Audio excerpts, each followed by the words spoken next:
For 12 years, someone had been murdering people who had never committed a crime. Teachers, nurses, accountants, students, retirees.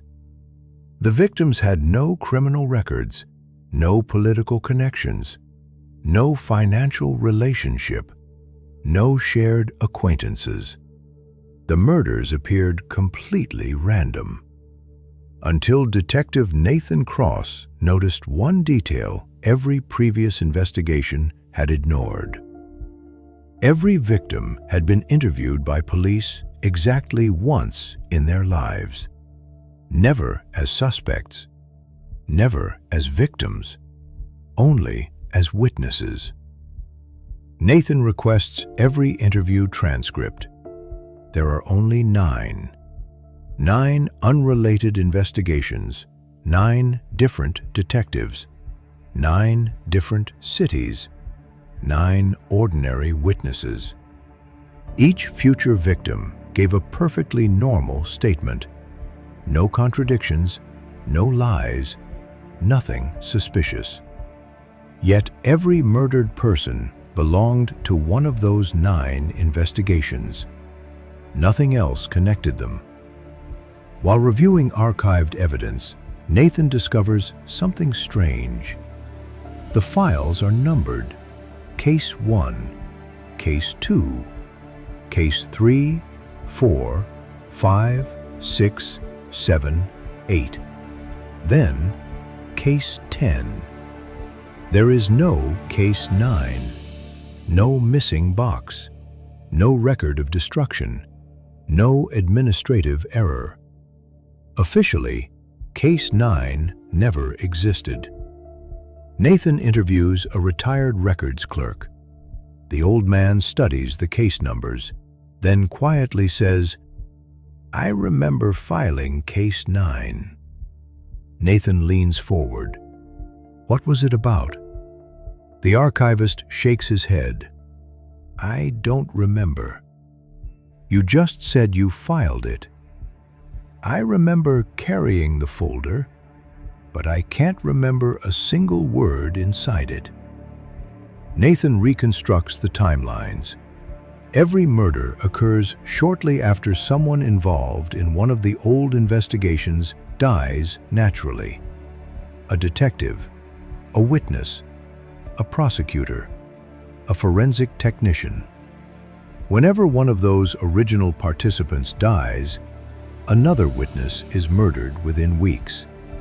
It looks almost systematic.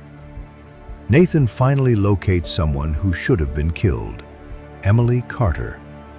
She appears in one of the old witness lists. She's alive. She agrees to talk. Nathan asks the obvious question, "Why do you think you're still alive?" Emily answers, "Because I lied." Nathan pauses. "Lied about what?" "My testimony." She explains. 20 years earlier, she intentionally omitted one detail: a man leaving the scene. Not because she was protecting him, because she wasn't sure she had actually seen him.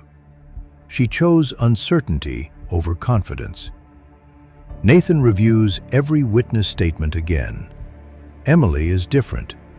She is the only witness who openly admitted uncertainty. Every other victim spoke with complete confidence, even about details later proven impossible to remember accurately.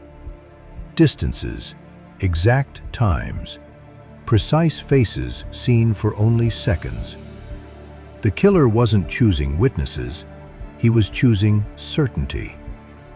Nathan finally identifies the murderer, Dr. Simon Vale, former forensic psychologist, consultant on 6 of the original investigations, arrested without resistance. Nathan places the murder photos on the table. Why these people? Vale studies them. They weren't innocent. They committed no crimes. No, they committed something worse. Nathan frowns. They convinced juries. Silence. Vale continues. Memory isn't a recording, it's reconstruction. They spoke with absolute certainty about things no human being can remember accurately. Nathan suddenly understands. Every victim had helped convict someone, not by lying, by being completely convinced their memory was perfect. 23 years earlier, Case 9 investigated a murder. The only evidence consisted of eyewitness testimony. 8 confident witnesses identified the same suspect. He was convicted. 20 years later, DNA proved he was innocent. The real killer had never been found.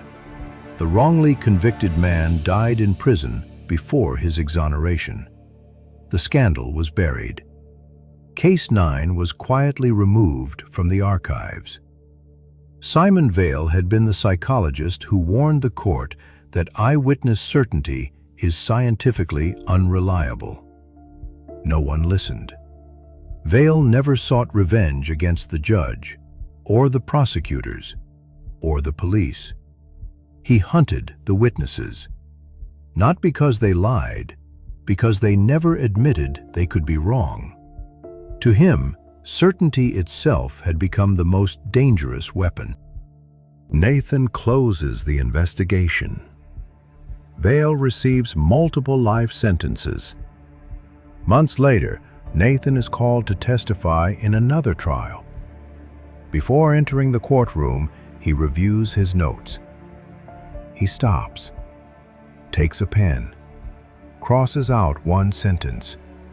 Originally, it read, "The suspect was definitely wearing a black jacket."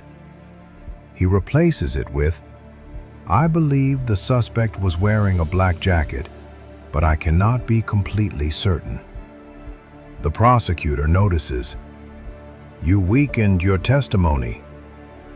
Nathan quietly replies, "No, I made it truthful." He enters the courtroom. For the first time in his career, he understands that justice doesn't depend on confident witnesses. It depends on witnesses honest enough to admit the limits of their own memory.